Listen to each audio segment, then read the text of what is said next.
Welcome to the State of the Program. I'm Bobby Burton, joined by Gerry Hamilton and Rod Babers. This is On Texas Football today.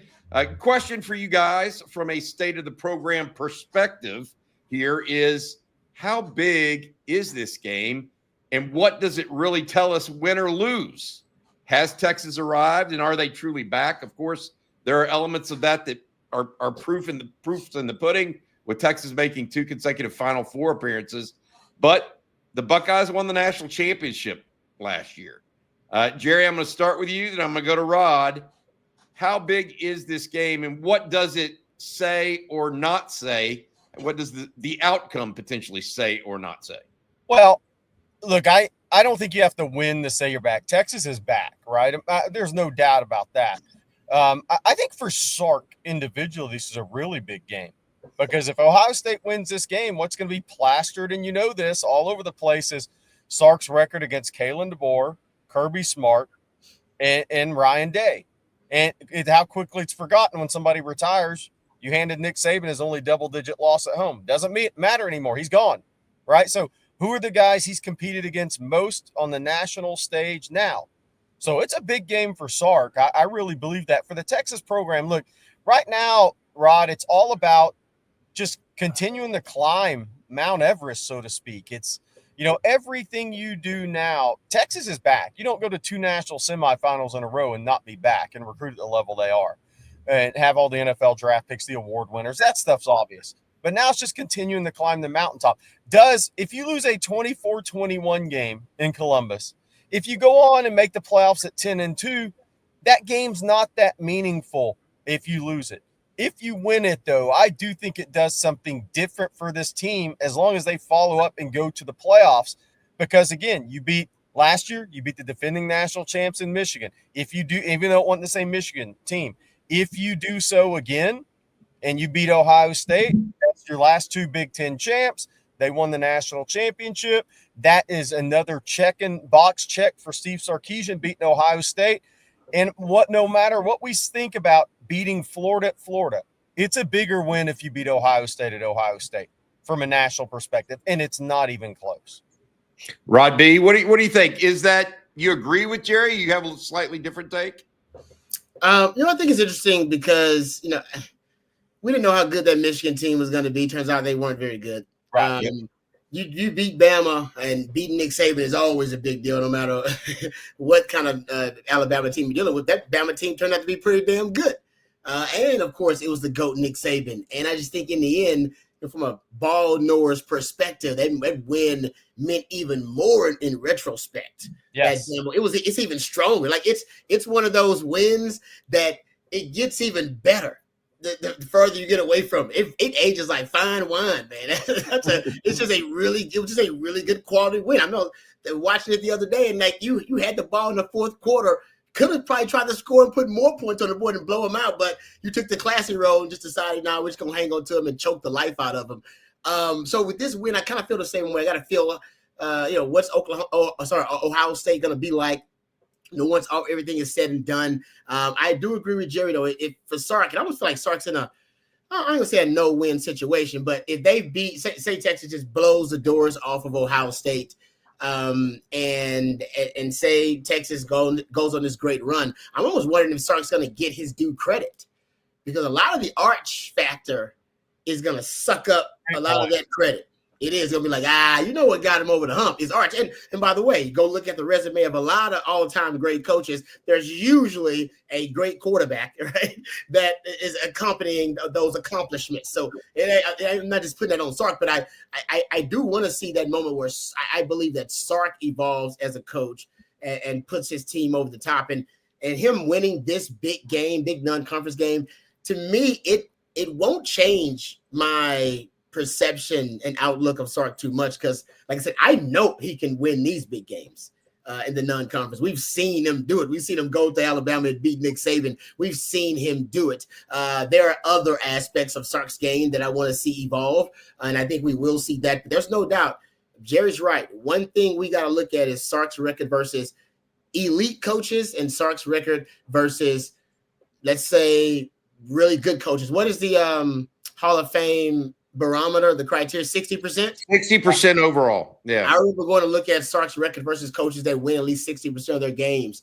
And it's, of course, getting better because Sark has been on a hell of a run the last 2 years. But that's going to be the next, to me, that's ultimately the next test for him. This is one of those tests. Ryan Day is a damn good coach, whether you think he was born on third base or not. Ryan Day's a damn good coach and now a national championship winning coach. I can't wait to see Sark match wits with him and ultimately with Matt Patricia to try to see if Sark has now been able to win, to prove that he can win the chess match within the game. That battle of adjustments that we have seen him struggle with sometimes. This is a big game for that, by the way, because he doesn't really know a lot of what Matt Patricia's throwing on the table. The whole damn game's going to be a battle of adjustments for Sark. Probably from the middle of the first quarter, pretty much on. Rod, you bring up a great point, and I want to come back to the Matt Patricia angle. That's going to be the second part of this show. But I want to say this, and y'all, look, in our prediction show a couple weeks ago, I predicted Texas would lose to Ohio State here. You two picked Texas to win. I'm sure you're going to do that again this week, later today, actually, when Rod and I talk about that on the breakdown. But what I want to say is this. I promise this, I will never pick against Sark in the preseason or in the non-conference again if he beats Alabama, Michigan, and Ohio State on the road. He'll do. On the road. In a row. That's I mean, tough. those are three of the most storied football programs ever, right?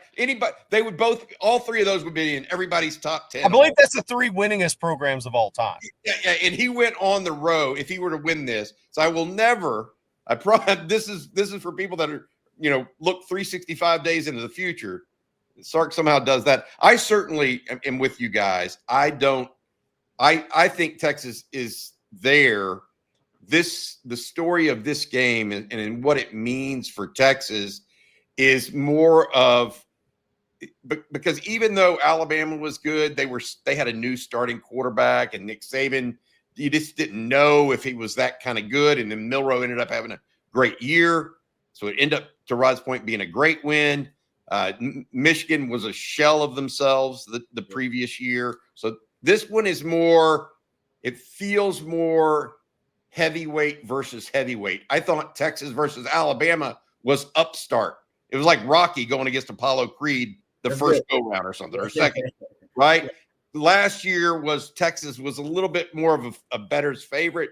This year, it feels like it's, Ali versus Frazier. If you get my point.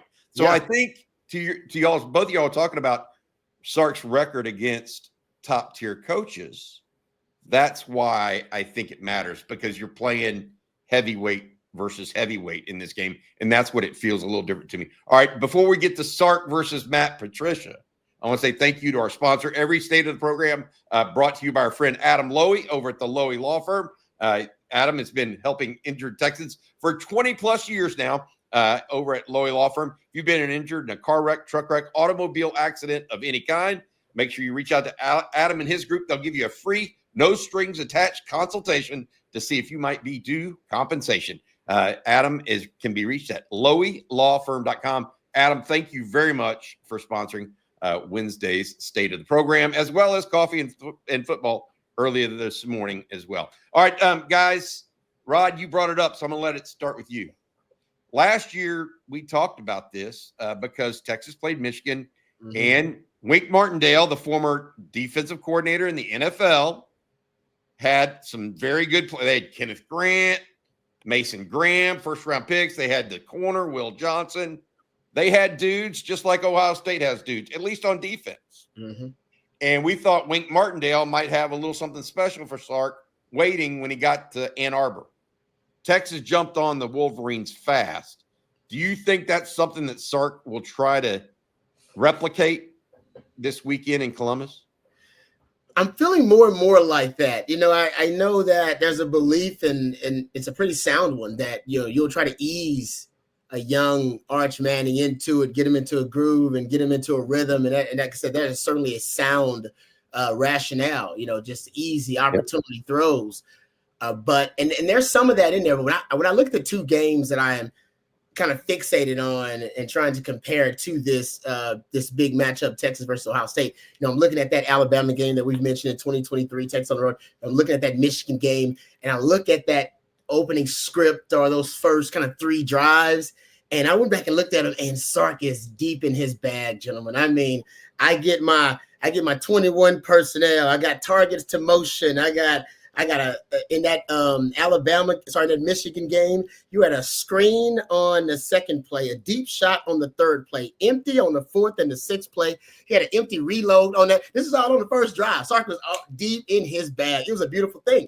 And then I looked at that Bama game on the first drive. You went 12 personnel, empty. You went a starburst shift and threw it out to Cedric Baxter early on, and then you went empty reload. Then you went 21 personnel also in those first 3 drives, and then in that third drive, Sark said, "F it." He went deep shot, double pass, and then deep touchdown to Xavier Worthy. So within the first 3 drives of both of those games, the Michigan game and the Alabama game, we see Sark being extremely aggressive, almost unleashing Quinn Ewers onto his opponent with a high early down pass rate. I'm starting to think we may get Sark unleashing Arch and saying, you know what? No. We ain't going conservative. I'm not going to ease him into it. I'm not going to, we're not going to gradually do this thing. No. We ain't building to a crescendo. We about to explode on you. And I'm starting to feel more and more like Arch may be unleashed on Ohio State more so than just gradually worked in. Rod, I'm not saying this because you said that, but I've been backing off my conservative a little bit more too.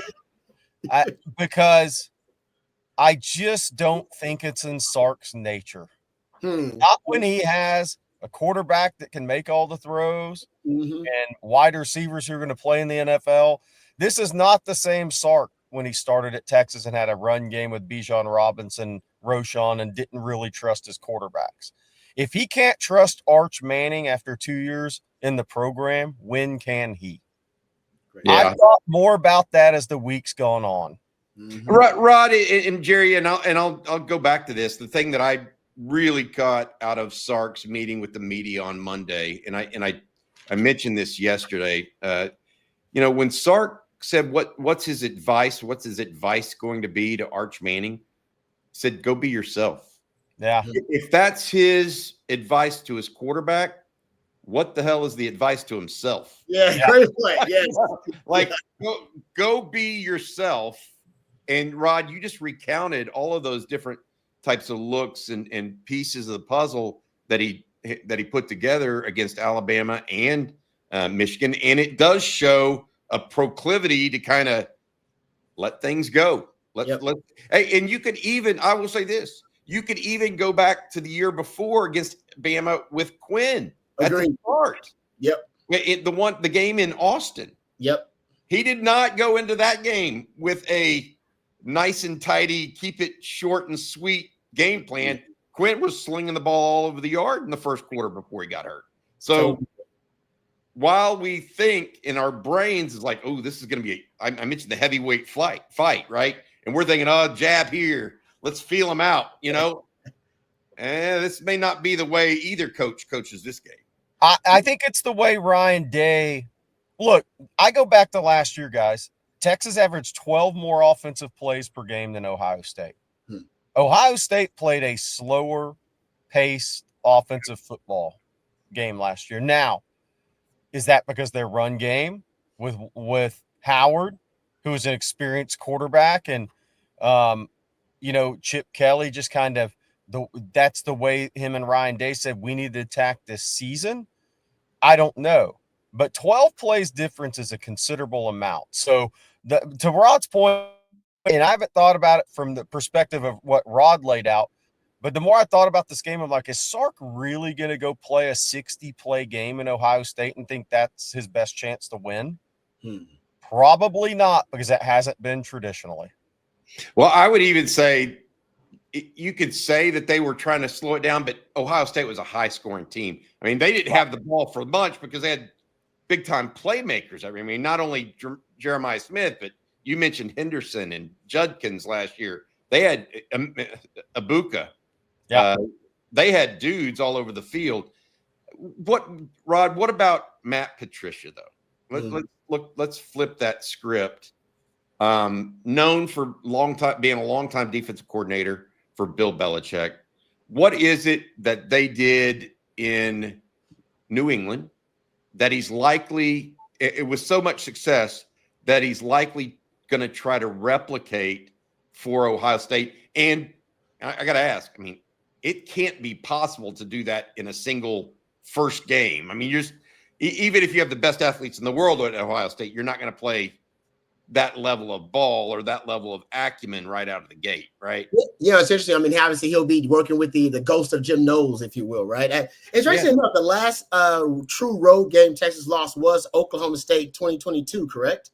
Yes, that's true. That's true. It was the ghost of Jim Knowles, remember? Jim Knowles coached that defense in 21, and then I think it was Derek Mason coaching them in 22 that year. So that was the last time Texas lost, was a guy that was trying to exercise the ghost of Jim Knowles, if you will. But I think, Matt Patricia is known for being multiple, throwing out a lot of different multiple looks, having a complex looking system, but it's really simplistic. That'll help him translate. And also having a system that wants to be multiple and wants to show multiple looks. He'll have the versatility on the back end with a guy just like Caleb Downs, who can play nickel, can play strong, can play free. You can put him down in linebacker depth and call him a linebacker if you want to. I mean, he's just that good. He'll have a defender that's a movable chess piece that will allow him to be multiple down to down. So I think that translates. But ultimately, I do think it'll be a hybridized system from what the infrastructure of what Jim Knowles had last year, the foundational core of what Jim Knowles had last year. Because remember, most, if not all, of the assistants on defense came back. Right. It's just they brought in new defensive coordinator, but all the assistants are pretty back. So they can teach it to Matt Patricia and then hybridize. And I think that's what they're going to end up doing. But it'll be an advantage, I think, for Ohio State, clearly, that, Sark won't have much of an idea what Matt Patricia is going to do. It was the exact same situation and scenario, though, with Wink Martindale, and it wasn't about Michigan or Wink Martindale. Sark pretty much stayed away from those two big D tackles, and then pretty much after that had his way with that Michigan defense. So it's pretty much, I feel like the same way. Just watch Caleb Downs and then do your thing. I feel like that's kind of how Sark is going to approach it. Like, we'll make sure that we know what Caleb Downs is, but everybody else, we believe we can win those matchups. Jerry, you have any thoughts on that, whether or not you think that how Ohio State might try to defend Texas a little bit? Yeah, it's going to be interesting. I mean, for me, I'm not sure I have a big overwhelming thought on it, but defending Texas, I'm not sure I have a true thought on that. But what I do wonder is, how are they going to create their pass rush? Yeah. That's what I'm kind of wondering about with Ohio State, because, I mean, anytime you lose 35 sacks off a team, you've lost your top 3 or 4 or 5 guys that sacked the quarterback. And I think they lost 4 of their top 5 and then 5 of their top 6. So they have to replace a lot of guys that were getting home last year. And do they believe at the end of the day, their 4 and 5 guys can win against Texas 5 guys? That is going to be a big part of this game for me. Is CJ Hicks ready to take that next step for them? Is Kenyatta Jackson going to go from a guy who had 2.5 sacks to 7, 8 sacks for them and create pressure consistently? The transfer of Bo Atkinson. To me, how Ohio State defends Texas in this game is going to come down to, do they get pressure early and enough in this game with 4 and 5? And that's in any game, right? Same thing with Texas. If Texas front 4 aren't getting it done, or 5, then they're going to have to adjust. And then you start to give up some matchup potential and some over-the-top help on a Jeremiah Smith, which Ohio State might try to do on Ryan Wingo a little bit. But that's, to me, is the whole key. Is if Ohio State has to bring the extra guy to get the arch, then Matt Patricia's is got some issues in this game in general. I will say this one more last thing, though, and I don't know how it works out, but think about that Michigan and that Bama game. Bama in 2023, Michigan last year. Their run game was largely symbolic. Yeah. It's largely just a placeholder for you for the most part. Right? I mean, you in that Michigan game, you ran for 32 for 143. Ryan Ringo he was your leading rusher, 1 for 55. Yes. That game versus Bama, your leading rusher, 14 for 57. You had 37 to 105 as a team. I think Sark knows his run game may not travel, but he'll be prepared for it because he had months to figure out a way to supplement it. So, but Rod, that's the question. That's the question for you. Texas had the most passes under 5 yards last year. That's not really Arch's MO. no. And so that was the extension of the run game in some of those games. What's going to be the extension of the run game if Texas doesn't run it effectively with traditional handoff, even if they're running more gap power? Because that's not what Arch and Sark really want to do. Yeah, it was Jaden Blue in the flat. Remember that Michigan game? Throw it to Jaden Blue in the flat. Throw it out the swing route to Trey Wisner. And like Gerry said, you get your little 4, 5, 6 yards. That keeps your head in change. I do wonder now what you'll get to supplement that run game if it does not travel. That's interesting. Good stuff, Gerry. I kind of wonder if Ohio State will try to do the same to Texas. All right. That's going to do it for this week's State of the Program. Thanks again to Adam Lowy and the Lowy Law Firm. You've been hurt and think you might be due compensation because of a car wreck, truck wreck, or automobile accident of any kind. Make sure you reach out to Adam and his group at Lowy Law Firm. All right, that'll do it. Rod Babers, Gerry Hamilton, we are, guess what, 3 days away from kickoff in Columbus. I'm headed to Ohio tomorrow. We'll see you guys later. Have a good one. Hug 'em. Okay.